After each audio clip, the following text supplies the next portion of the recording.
Ni nama dia Tanjung Lompat. Oh, ramai orang tak tahu ni banyak orang tempatan je tahu ni. Kita ambil lah gambar sikit.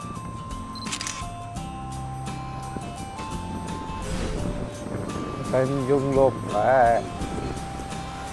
Banyak tempat yang boleh ambil buat reflection ni. Kita ambil low angle. Ni tengok ni ada reflection kat sini buat cantik.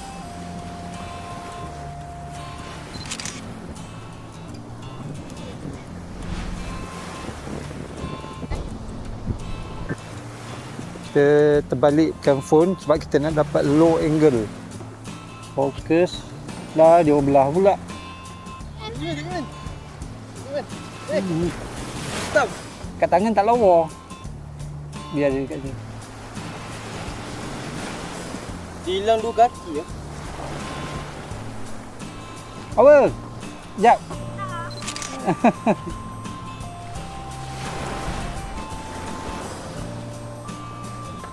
Kita nak ambil gambar boat tu.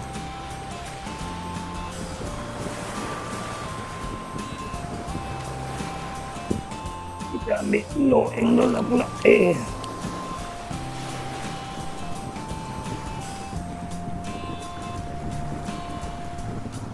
Ini lagi better kot.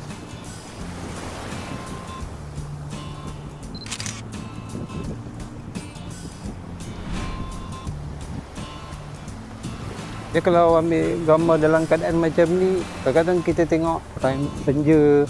Tapi kalau gambarnya kosong setakat laut, pantai, dia akan boring. Dia kena ada subjek, ada orang ke apa ke dalam dia. Dan ada sesuatu dalam dia. Baru gambar tu hidup sikit. Tak kisah orang ke apa ke, batu ke. Macam tadi yang buat gambar bot.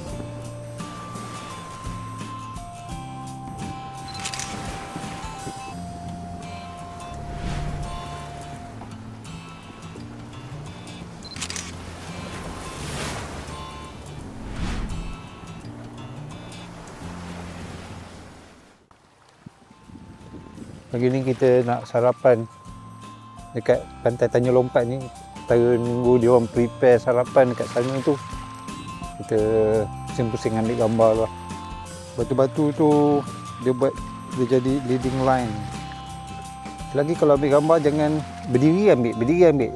Tu tak cantik sebab mata kita dah tengok, kita rakam balik dengan kamera dengan angle yang sama, boring lah. Sama je apa dengan mata kita. Kita cari angle yang rendah, pada atas, tinggi, tu dia jadi menarik. Ni yang pattern-pattern semula jadi ni. Ni cantik ni kalau pandai ambil ni. Nak cari angle tu. Lagilah ada hijau-hijau ni.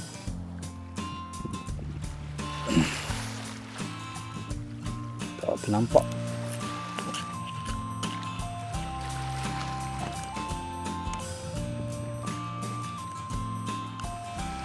Ya, ni cantik.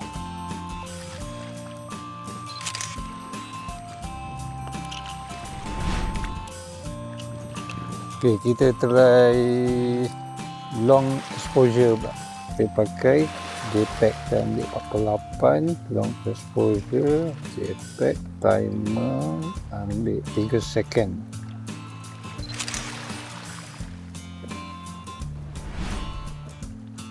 Kita makan nasi lemak dulu.